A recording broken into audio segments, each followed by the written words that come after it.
আসসালামু আলাইকুম আমার প্রিয় পরিবার। আজকে আমরা আরেক জায়গায় ঘুরতে আসলাম। তো এখানে ফুলকপি, তো আমি দেখাবো যে ফুলকপি ছোট থাকতে কেমন আর বড় হলে কেমন হয়। তো সর্বপ্রথম আমি ছোটটাই আমি দেখাই। এই দেখুন ছোট, এখনো ছোট মানে বড় হচ্ছে। এরপর এর পাশে আরেকটা বড় হইতেছে, দেখেন বড় হচ্ছে।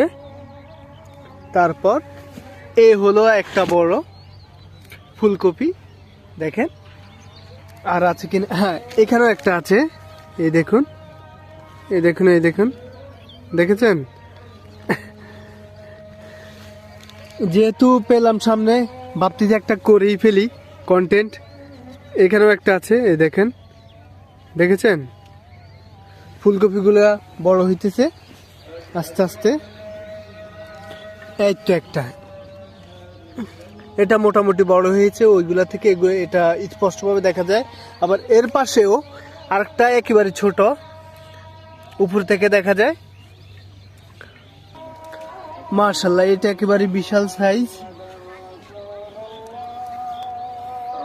এর পাশে আরেকটা ছোট, এভাবেই বড় হচ্ছে, বিশাল এরিয়া। তো আজকে এ পর্যন্তই। খোদা হাফেজ আমার বন্ধুগণ, ভালো থাকবেন, সুস্থ থাকবেন।